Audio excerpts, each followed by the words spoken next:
If you want to hide apps on the Motorola Moto G56, what you can do is we can create a secure folder, which is a private space, which of course has a password, and it can be used in order to hide apps. So in order to set it up, we need to open settings. Over here we're gonna scroll down in order to go to security and privacy, then go to more security and privacy, and after that you should be able to find the secure folder. Press continue, tap on this arrow over here twice, and then choose to log in. We need to choose our Google account that we wish to use for the secure folder, because in that secure folder we have access to the Play Store, essentially. And the Play Store is separated from the Play Store that we have outside of the secure folder, because the secure folder is the separate space in general. So we can have different apps and different data inside the secure folder.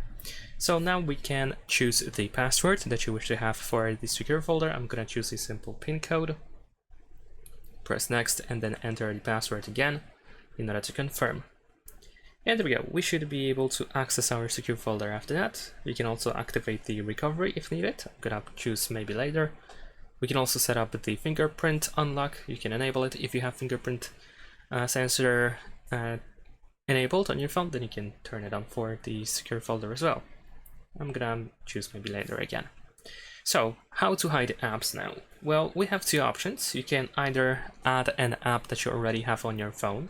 So if I press this plus button over here and choose add apps, then I have the list of apps that I have on my phone, and whichever app I choose, it will be added into the secure folder. Keep in mind that this app is clean. It doesn't have any data, any accounts, anything. So you will have to set it up again.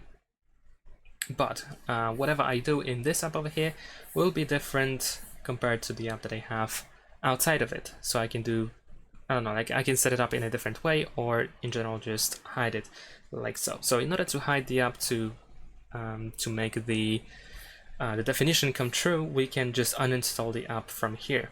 If I choose to uninstall the app from the app drawer, there we go. As you can see, the app has been uninstalled. But if I go to the secure folder, which we can find in the app drawer, then you will notice that I still have the app over here. So this is the general idea of how we can hide apps. I mentioned the Google account and the Play Store. If you want to open the Play Store in the secure folder, then over here in the top right corner we have this icon. So we can tap over here to be redirected. And by using this Play Store, whatever you decide to install, it will be placed in the secure folder only. So let's say if I'm gonna choose, I don't know, something like Threads. If I install this one, then it will be installed only over here. Once the app is installed, you will see that we have it in this place, but if we go back to the app drawer, the app will not be found up here. And that is because, once again, the secure folder is a separate space, so we install it only for the secure folder. So as you can see here, we have the app, but it's not here. So this is the general idea of hiding apps using the secure folder. In case you need to uninstall an app, then of course we can just press and hold in order to find the remove app option. We can tap on these three lines in order to find some additional options of the secure folder. And that's pretty much it. Thanks for watching, leave a like and subscribe.